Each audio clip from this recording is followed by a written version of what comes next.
Bismillahirrahmanirrahim. Assalamualaikum warahmatullahi wabarakatuh.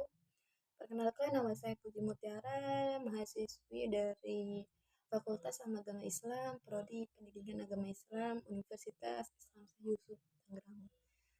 Di sini saya akan memenuhi tugas dari mata kuliah Teknologi Informasi dan Komunikasi, di mana dosen pengampunya adalah Bapak Asep Rahmatullah, SPDI MPDI, di mana tugasnya yaitu saya akan menceritakan sejarah peradaban Islam, di mana tentunya sejarah peradaban Islam sangat memberikan kita sejarah ilmu pengetahuan dan juga sangat memberi kita motivasi, semangat untuk terus berbuat baik dan jihad di jalan Allah. Karena dengan kita melihat sejarah, tidak membaca atau mendengar sejarah-sejarah, di situ hati dan pikiran kita akan tersentuh seberapa kerasnya dan seberapa lelahnya perjuangan para nabi untuk membela agama Islam sampai sekarang agama Islam terus berjaya. Di sini saya akan menceritakan salah satu peradaban Islam, yaitu kisah Nabi Ismail yang disembelih oleh ayah kandungnya sendiri, yaitu Nabi Ibrahim alaihissalam, di mana Nabi Ibrahim adalah suami dari Siti Hajar.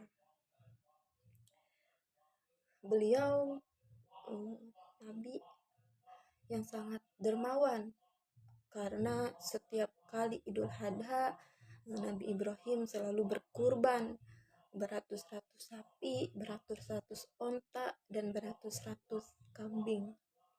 Dan tentunya daging tersebut diberikan kepada fakir-fakir miskin yang membutuhkan.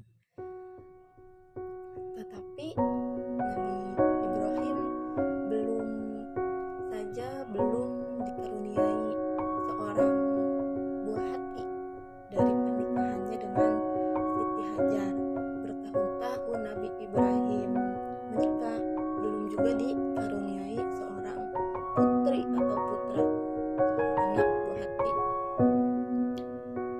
Setelah beberapa tahun Nabi Ibrahim menikah, kemudian di suatu hari istrinya Siti Hajar meminta suaminya, yaitu Nabi Ibrahim, untuk menikahi budaknya, yaitu Siti Sarah. Di mana tujuan Siti Hajar meminta untuk suaminya untuk menikah dengan budaknya, yaitu Siti Sarah, agar mempunyai keturunan, agar Nabi Ibrahim mempunyai keturunan. Karena qadarullah, Siti Hajar ini mempunyai kekurangan, yaitu mandul atau tidak bisa mempunyai anak atau keturunan. Nah, kemudian Nabi Ibrahim meminta izin kepada budaknya, yaitu Siti Sarah, untuk menikahinya. Kemudian Siti Sarah setuju untuk menikahi, kemudian menikahlah beliau, dan alhamdulillah dikaruniai putra. Nah, hamillah Siti Sarah selama 9 bulan. Kemudian setelah Siti Sarah melahirkan, Nabi Ibrahim membawa Siti Sarah ke padang pasir yang tidak ada orang sekalipun, sampai tidak ada orang dan tidak ada janda. Nabi Ibrahim meninggalkan Siti Sarah dengan anaknya, yaitu Nabi Ismail alaihissalam. Kemudian Siti Sarah tentu bertanya kepada suaminya, yaitu Nabi Ibrahim, "Wahai suamiku, kenapa engkau meninggalkanku di padang pasir yang tidak ada manusia satupun?" Berkali-kali Siti Sarah bertanya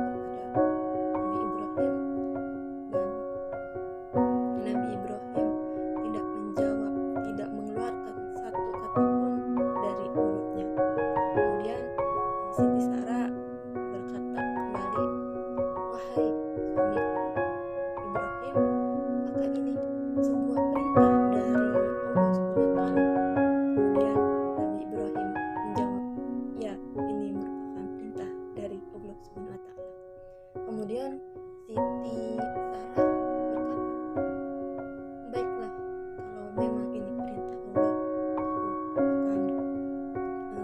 aku akan laksanakan dan aku ridho ditinggalkan oleh suamiku sendiri.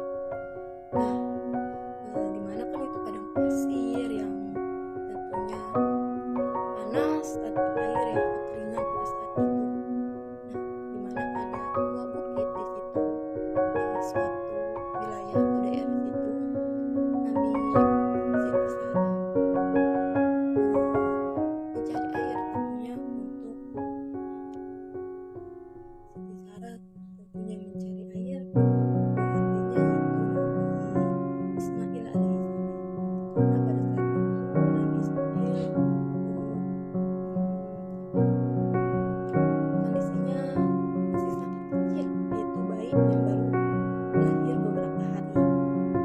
Nah, Siti Sarah berusaha mencari air, menaiki bukit kanan dan menaiki bukit kiri, ya terus selama 7 kali Siti Sarah bolak-balik ternyata tidak ada air, dan Siti Sarah tentunya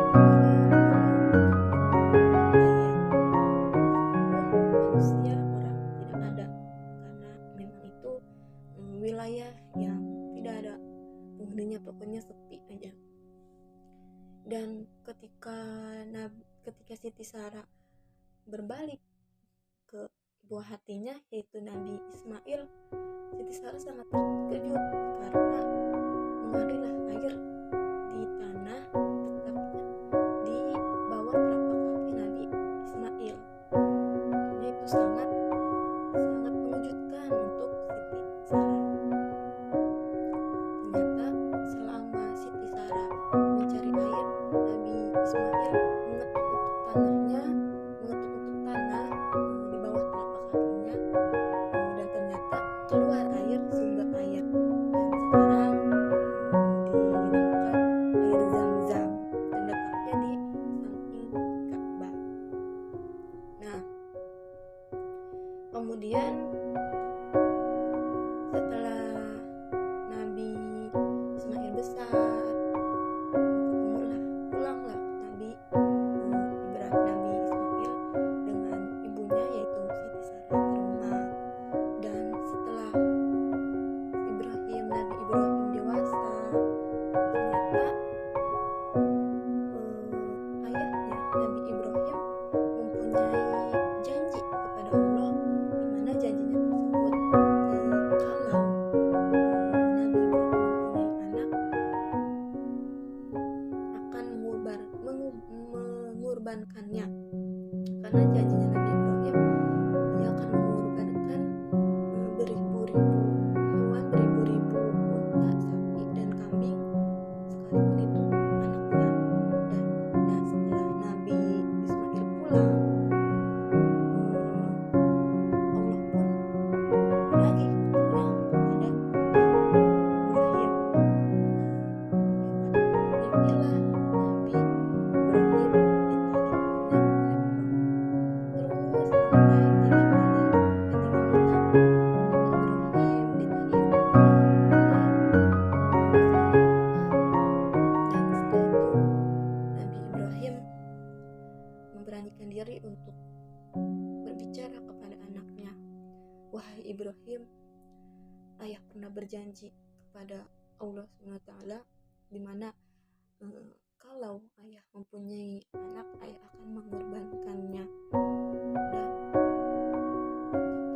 dermawannya hati Nabi Ibrahim, beliau mengatakan, wahai ayah, jikalau itu merupakan perintah dari Allah SWT, aku ridho, aku rela untuk dikorbankan. Masya Allah, sungguh sangat dermawan hati Nabi Ibrahim. Nah, setelah Nabi Ibrahim siap untuk mengorbankan anaknya, Nabi Ismail setelah mandi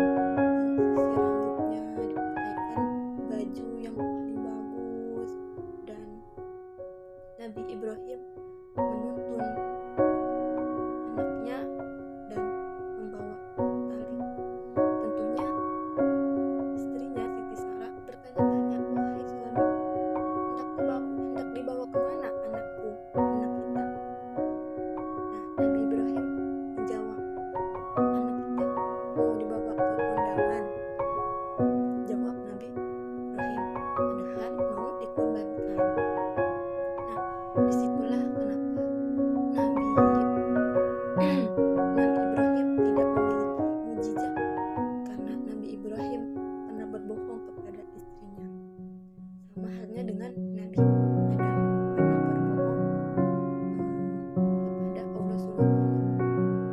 Nah, pergilah Nabi Ibrahim dan Nabi Ismail untuk menyembelih putranya. Nah, selama perjalanan ternyata tidak semulus perjalanannya. Ada godaan-godaan dari setan, yaitu ditimpahinnya batu. Digodainya setan, Nabi Ibrahim terus digoda oleh setan, dan Nabi Ibrahim melempar setan itu dengan gagah. Kisah ini diceritakan atau diabadikan di ibadah haji, yaitu melempar jumroh. Nah, setelah sampai Nabi Ibrahim dan Nabi Ismail, kemudian Nabi Ibrahim, Nabi Ismail berbaring di atas batu